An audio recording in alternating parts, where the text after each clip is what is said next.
Okay, and with that, we are starting up the live stream. So, welcome to those who may be joining us via live stream.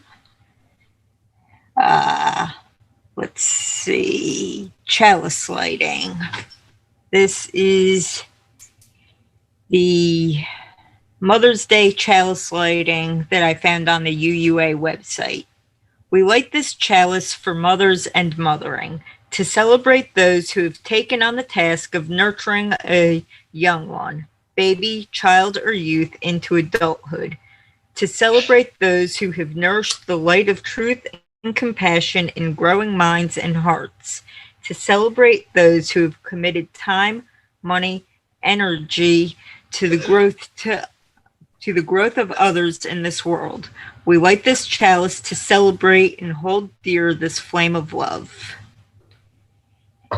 And now on to announcements. Obviously, we can't pass an offering plate, but if you would like to support the work of the church, you can send a check to Karen at P.O. Box 331, Tullahoma, Tennessee, 37388. And are there any other announcements?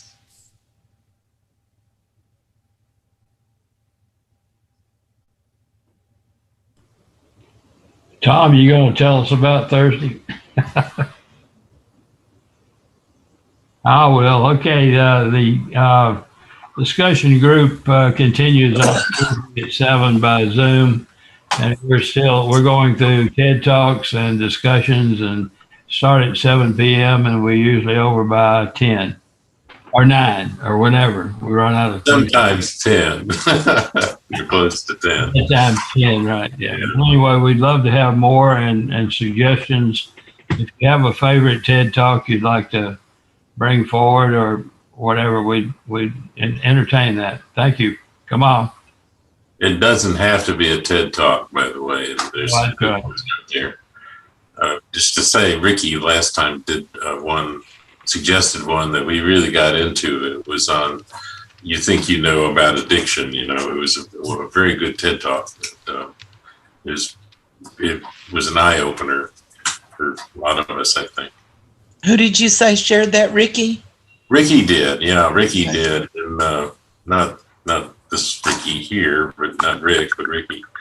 And it was really very good. We went on till well after 9 o'clock, I think, and finally just about gave up on that. But you know, the group varies in size. Show up, please join us. Contact one of us. We'll get you a link if you don't have it.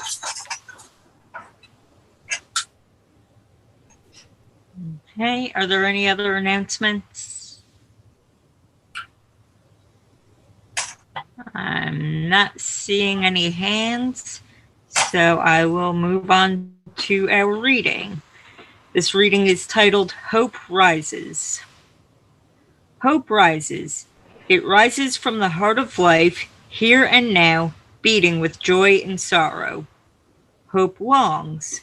It longs for good to be affirmed, for justice and love to prevail, for suffering to be alleviated, and for life to flourish in peace.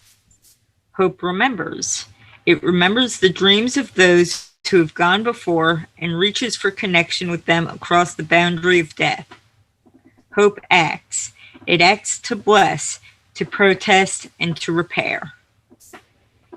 And with that, I would like to present our speaker, Denise Gyauch, and her talk is titled One More Time with Feelings. The Sum of Us, which is about racism in the United States. And so we talked about that. And at some point, I think I alluded to what we call in the fancy language is intersectionality, that lots of different kinds of oppression are related to each other and overlap, especially in people's lives, in individual lives. If you're African American and female and not able-bodied or fully able, then you experience oppression from several different angles, for example. And I said, oh yeah, there isn't even time to talk about all of that. So somebody, probably Carrie, said, well, but you could do that next time. And so here I am. And if you have heard more than one or two sermons from me, you know that I'm very much a seventh principle UU. I'm all about the I call it the interconnected web. In the principles, it's called the interdependent web of all existence. But this sense that underlies, I think, so much of our movement is this understanding that everything is in fact connected. We are all connected. And in the case of what doesn't work, a lot of that is connected too. So that's what this sermon is about. It's not so much the, it's maybe the shadow side of all that connection, which is not to say we shouldn't be connected. It's to say there's a lot to pay attention to. So what has happened as I read The Sum of Us, I think Monica McGee does a really beautiful job. She's focused throughout the book on racism and how it shows up in different ways in American culture, in American society, and laws and economic history, history in general. But each of the stories she tells about different subjects point to other things that racism is connected to. So racism is connected to sexism, or racism is connected to environmental degradation. Racism is connected to labor justice. Labor is connected to health. And this winter, I've been seeing and reading the work of other people that has also pulled out lots of these connections. So Jonathan Metzl, for instance, I mentioned his book, Dying of Whiteness. The subtitle is How the Politics of Racial Resentment is Killing America's Heartland. And he talks about healthcare and racism, and gun control and racism. And I forget what the third thing is. There's a third case study he does. And he looks at specific states, and he looks at Tennessee and healthcare. And he concludes that in each of these case studies he's doing, white people are so steeped in racial resentment, in the culture and the politics and the stories of racial resentment and fear around racial difference, that they will often choose not to have services for themselves, not to have laws that protect them, rather than be treated like people of color. They cling to whiteness rather than cling to greater health, not just for the whole, but for themselves. So they will, enact healthcare policies that don't serve the white people as well as the Black people, rather than say, let's take care of everybody. So there's that. I also, last winter, ran across a book called Burnout, The Secret to Unlocking the Stress Cycle. And it's written by two sisters. One is, you know what? I'm sorry. I can't say exactly who they are, what they are. One of them's a scientist, though, very science-based. And the other one, I forget what she does. But they've written this book together, and it's really good. And it's heavily footnoted. I always appreciated a book with lots of good footnotes to follow up on. And it's about stress, and it's very practical, and it's geared toward women, which makes sense. They're both women. But it actually connects a lot to McGee's work. It brings out how patriarchy, the pattern, the big stories in our culture affect individual women in their lives. And what I found most interesting is they drew on the work of somebody else recently. Kate Mann, who's a philosopher, published a book in 2017, and the title was Down Girl, The Logic of Misogyny. Now, I've seen this book, but I haven't gotten around to reading it yet. But apparently, Kate Mann describes a system in which one class of people, who she calls the human givers, are expected to offer time, attention, affection, and their bodies willingly and placidly to the other class of people who are the human beings. So the implication, this book says, is that these terms say that human beings have a moral obligation to be or to express their humanity, while human givers have a moral obligation to give their humanity to the human beings. And they say, guess which one women are?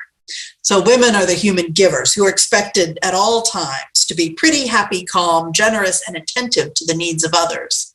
And men have the duty to be human. So that's this is not all times everywhere, and this is not meant. I'm not using it to try to label people, but as a woman, I read that and I go, that's really interesting. And then I think about what I have read about how racism works in our culture and how white privilege works, and the assumptions that certain people are not as real or as whole or as worthy of being taken care of as others. So that, for instance, in encounters with the police, I have never felt afraid. It would not have occurred to me to be afraid for my life in interacting with a police officer. And I know after the last few years that that is not the reality that lots of people in America live with.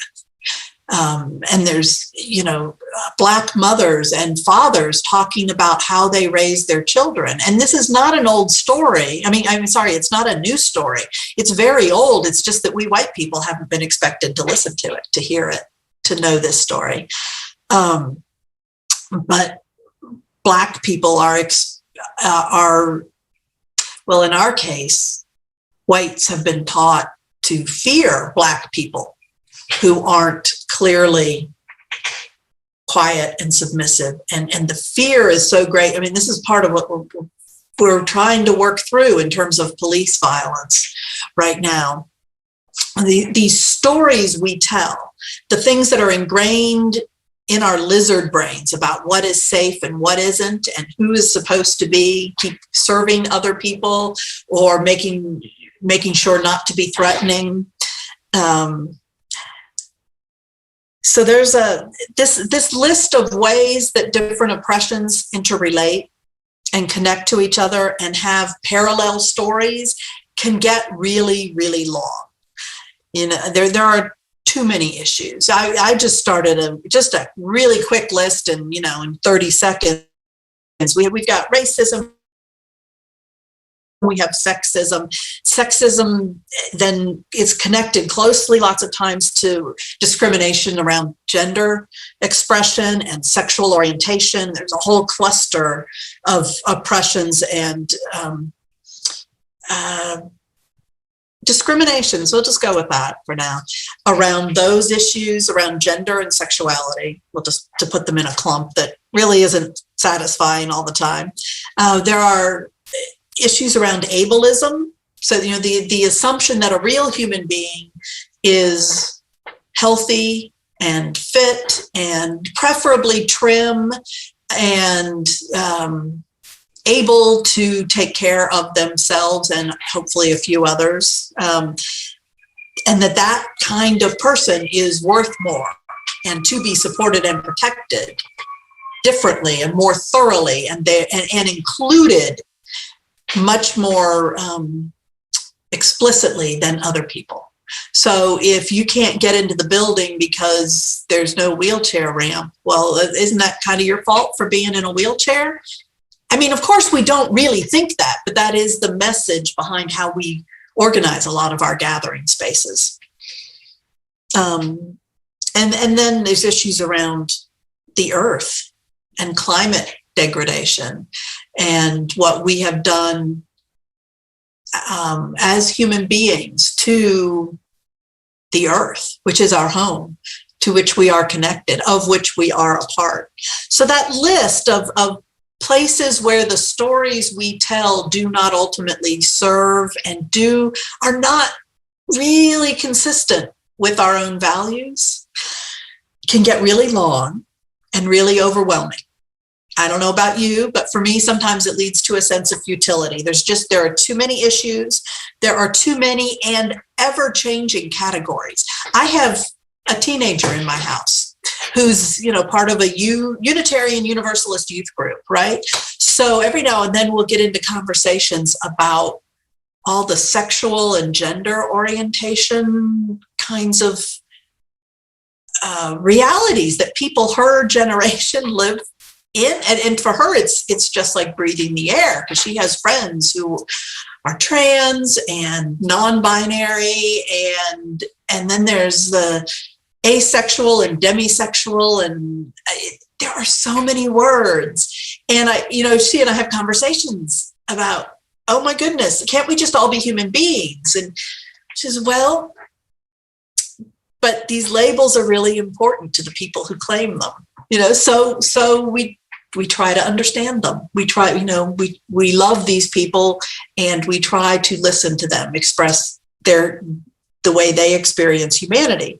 But it's a lot, these always changing categories. You even just think about the language we use. We're all old enough to remember shifts in how we refer to, say, people of color. Where the people of color label, when did that become current? It's not that long ago. So the categories are always changing around us, and the labels we use are changing around us. There are too many problems to solve. You can open up the New York Times anytime and see some new iteration of how discrimination and inequity is spinning out its story, its history in our midst. There is such a huge pervasiveness of inequity and injustice, it looks to us sometimes. And we have this sense, all of this can lead to this loss of a sense of agency. I think we feel like there's nothing we can do. And all of that gets complicated by trauma. Have you noticed trauma is everywhere these days? Or talk about trauma is everywhere these days. And I think that's really important. I don't think trauma is new. I think it has been with us a long time. There's this blossoming right now of scientific and therapeutic work around trauma that I think is really helpful. And it too is a little overwhelming sometimes. I'm beginning to think maybe trauma is a universal human experience. And that's a problematic statement, because there are some people who have experienced trauma at a level I have never. And I don't want to say their trauma is just as everyday as my traumas. But I do think we're talking, at least lately, we're talking a lot about the human brain and how it works. And we're understanding that more. Excuse me. So, and I think here, I think I mentioned this book last time I was here by Resmaa Menakem, My Grandmother's Hands. And the subtitle of that is Racialized Trauma and the Pathway to Mending Our Hearts and Bodies. And he is a social worker, a therapist who works with clients around trauma issues and uses some of what's called somatics, which is that's another movement that's becoming, it's very, it's used a lot in trauma work especially, but somatics, the word just means of the body, because it's the Greek word soma for body. But there are lots of invitations lately to pay attention to our bodies, which is very interesting for us white, well-educated, your sort of stereotypical privileged white American, North Americans of European descent, especially, that we have privileged the intellect over our bodies. And many parts of our culture have actually told us our bodies are to be disciplined, and we should be careful about giving in to their desires. They'll get us in trouble. So we need to like stay in our heads and think about our values and be determined and assert our wills instead of following our bodily desires. That the idea of the body has kind of gotten aligned with a lot of ideas of sin in our culture. So this new trend of using the body as necessary to our healing and thriving, I think is a really good balance for our culture. And it's really fascinating to me how Menachem uses the ideas about the body and the healing of trauma and feeling things in our body as the path to healing, and applies that especially around racism. But also he talks about the differences between Black bodies and white bodies and police bodies. And he understands, and in this book explains what's happening in our brains. And it's not something people think through and choose in the moment. There are stories and connections in our brains that have been built over years and years and culturally over centuries. And that white Europeans bring a history of trauma from Europe to this country. And if you think about it, white settlers and colonists have been arriving in waves over a few hundred years now. And they come with various kinds of trauma and inflict various kinds of trauma on each other here too. But all of that lays a foundation on which racism takes on its own particular form here in our country. So it's really fascinating work. And I really want to stress that this is not simply a moral issue. This is not simply a thing we can think through and decide on the right values. We already have those. We've had the right values for a long time. I think our 7 principles are brilliant. They're amazing. And we've had those and still had an associational system that participates in white supremacy. And that's not a cause for despair. It's a reason to pay attention. We can think all the right ways and still our brains are holding on to old stories that it's not safe to be human, that the game we're in is a zero-sum game. If I win, somebody else has to lose. If we share with somebody, that means taking away from somebody else. That the world, that love, that our resources, that our collective life has only so much, just a little bit, and we have to struggle over how to divide it. These are stories, and they're not necessarily true. There are many ways, and McGee's book, The Sum of Us, I love because she tells lots of stories about how when we help the people who need help the most, it often benefits everyone.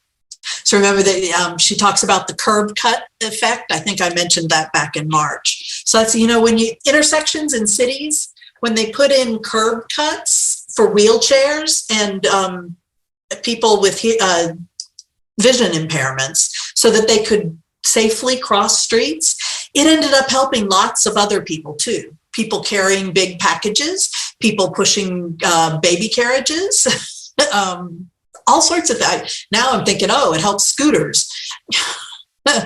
Although I guess the scooters are supposed to be on the streets. But anyway, the curb cuts, they were designed to help disabled people, not the terminology we use anymore. But they ended up being of benefit to all of us. So, and I really like something McGee says near the end of her book. She says, politics offers two visions of why all the peoples of the world have met here. She's talking about America. One in which we are nothing more than competitors, and another in which perhaps the proximity of so much difference forces us to admit our common humanity. And she talks about the evidence that people in diverse groups think better. They come up with better solutions. They're less comfortable than people who are all a lot alike working on a project. It feels harder to do that work, but they come up with better solutions. And there have been studies about this, that diversity makes us work harder, which gets us to better ends, to better solutions to problems. And she talks about a common humanity experienced and maybe realized through appreciating our diversity. And I want to push that a little bit further because we're also facing climate crisis. I think we're in a crisis of not just who we are to each other as human beings, but who we are as earthlings, as living things on this planet, of whom we are but one type. I had a friend years and years and years ago who said that sometimes, some days, she suspected that the cockroaches were God's chosen people because they're going to survive, like nuclear holocaust. This was back in the days we were very worried about a nuclear holocaust. So I'm wondering, can we expand this sense of a shared humanity, which would...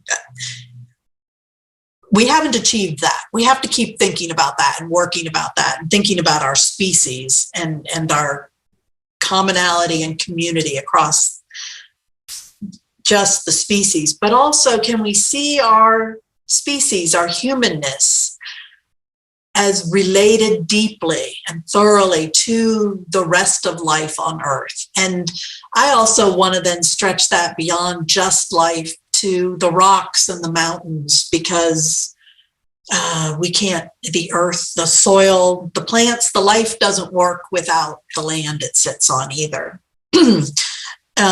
So can we think of ourselves as earthlings, and how can we build or recover our connections with the other earthlings, the rest of the earth? We are part of the life of this planet. We are part of how this planet is what it is, not the whole story. And we are utterly dependent on the other parts of the story too. And we forget that to our peril. We are already living some of those consequences and anticipating more of those. This century is going to be a very interesting time for humanity, because we haven't been good earthlings. So how can we learn to be good earthlings? And has anybody else run across this idea, the good ancestor? That we need to learn how to be good ancestors? It's not new, but the phrase I haven't heard used till recently. There's a recent book by that title. But so people are thinking, how can we be the best ancestors we can be, so that the people after us, the earthlings and the humans after us, have a chance at a good life. So what I hope to suggest to you is that diversity is not a threat, but an asset. Looking beyond our own narrow interests helps all of us. It doesn't just help the people out there or the beings out there, the poor sweet seals or butterflies or the bees. It doesn't just help them, but helping them helps us. It makes us richer and fuller. And we need them to pollinate our things so we have food. We're all tied up together in this. And we've been trained to think otherwise. And we need to be alert to those. We need not to feel guilty about them. This is really hard because, again, we also have a culture that's very punitive and very right and wrong, and punish the wrong, root it out, struggle with it, hate it. And this stuff was laid down in us when we were very young. We inherited a lot of it. A lot of it comes through our genes, through the cultural systems that surround us. It is in our brains and how they work. That a lot of a lot of what we're observing these days that is problematic is it's just not the conscious moral choice that, I don't know, when I was in college, I was taught to think all of this is. It's just if you just learn how to think about it right, everything will be okay. Well, no, some of it is about noticing what our brains are doing and teaching them something else. And that's going to be hard, and it's going to take lots of people doing that kind of internal work to shift the whole culture. You think about it, and or to shift the many cultures, because we can't talk. I don't think human beings are ever going to share one culture. I kind of hope we don't. That would be less interesting. Just like I like, 10 different kinds of ferns to look at.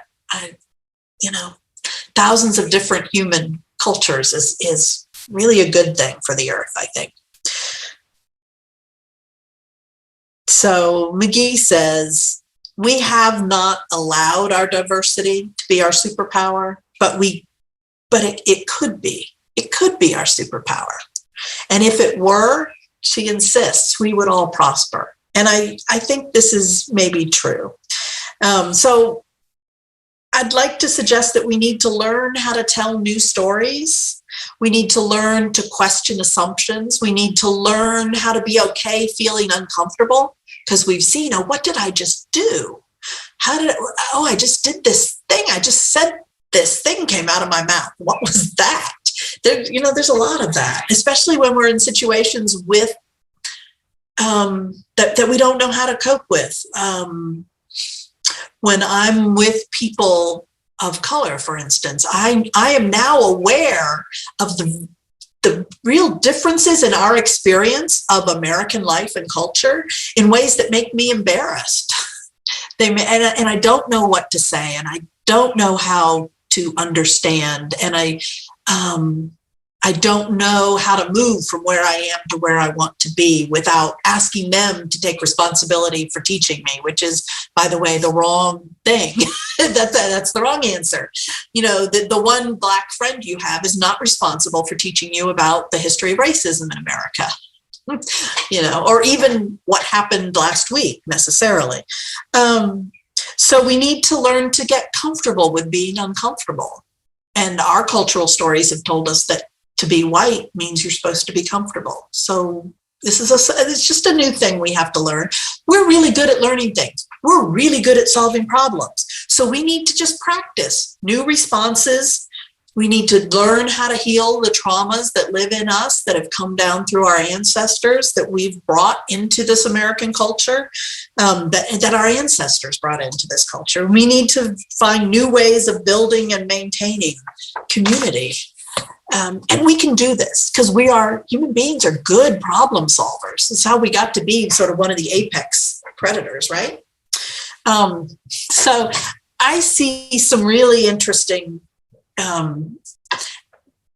encouraging signs. One of these is McGee talks about targeted universalism, and the curb cut is an example of this, where instead of a majority rules kind of way of deciding what benefits, the common good, what the common good is, you define a value or a goal. But what would be good? What do we want for the human community, for the earth? And then you target policies to those specific groups that have challenges in achieving or experiencing that value, that goal. So, we want everyone to be able to cross the street safely. Okay, so, it turns out that people in wheelchairs have trouble with curbs. So let's fix that for them. And look, it makes it easier for everybody, or a lot of everybody anyway. So almost always what we do to help particular, even very small groups ends up having benefits for other people, McGee says. And I think she's probably onto something here. So this is targeted universalism, which is, I love this kind of, we're universalists, right? So she's using our language, but this idea of targeting, maybe that's the twist we haven't quite gotten in our movement. We're starting to get it. We're starting to try it. And I think our 7 principles is just like I've said before, I'm sure I'll say it again. They're kind of brilliant in terms of these are the values. So if democracy is a value, what does that look like on the ground? Who has trouble participating in democracy and why? And how can we tweak the way we do it, the rules, the procedures, the practices to make those people able to access the process? So this is a great idea, I think, targeted universalism. It's a tweak in the way I have thought about how we go about applying our values, and I like it.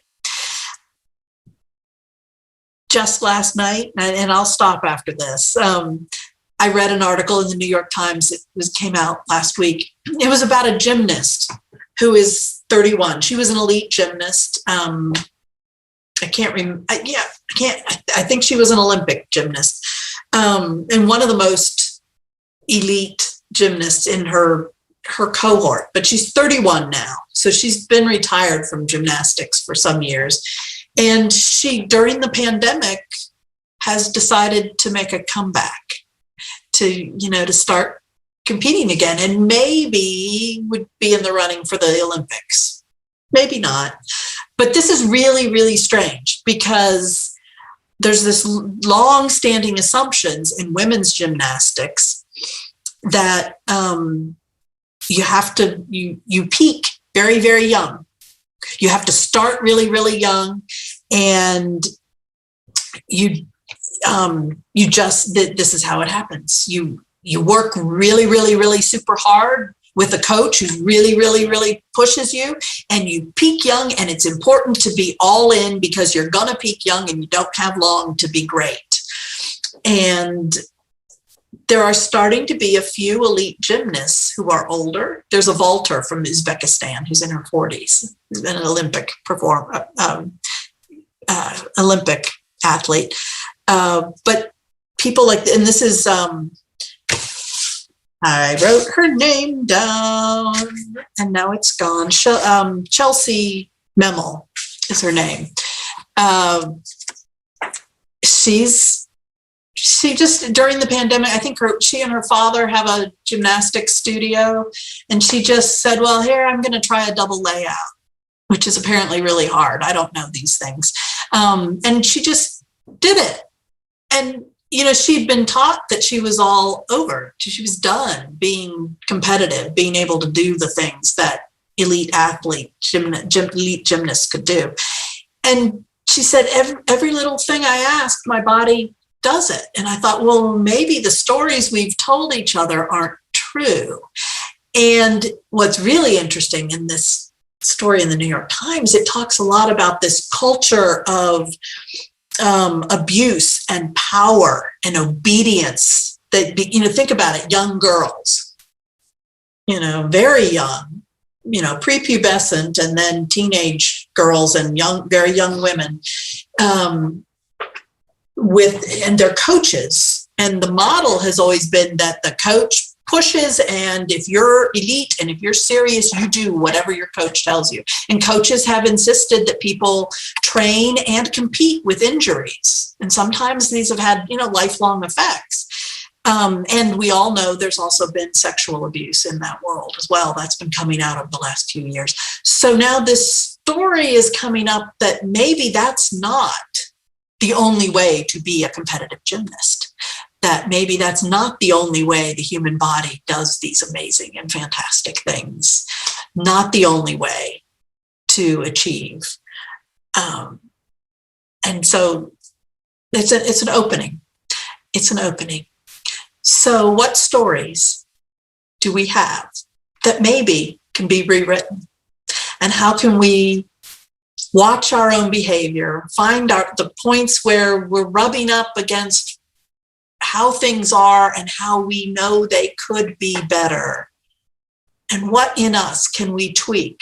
How can we open up space for ourselves and also for others, for the climate, for fresh air? It's interesting, the pandemic, air quality got much better.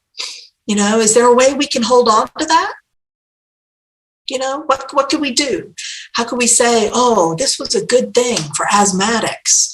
Maybe if we pay attention to taking care of them, we'll all be better. You know, things like that. And the good news in all this overwhelm is that there are so many paths. There is a way you can make a difference, and it might be really small, and it might not be noticeable to anybody but you, and that's okay, because you're adding to the overall culture change. And if you make more space for yourself, someday you're going to be in a place where you can make a little more space for somebody else, and they'll make a little more space for somebody else, and maybe the next person who somebody opens up space for does something really fantastic. You know, but let's not just be good humans. Let's learn to be good earthlings. Let's just watch how we are and where our stories are getting in the way, where they're telling us we're something that maybe we're not, or that the only way to get somewhere we want to go is maybe not the only path. Maybe there's always more paths than we're willing. So how can we find those? How can we open those paths to as many as possible? How can we build the world? It's the same question Unitarian Universalists have always had. How can we move from where we are to where we dream we all could thrive more fully? So let's be people who are always looking for those tweaks, those small changes that add up to something better for all of us and for those who come after. May it be so. And so it is. Okay, thank you very much. And in closing, as we leave this friendly place, love give light to every face. May the kindness which we learn light our hearts till we return. And we will take a 10-minute coffee break, so come back at 11:07 to start talk back.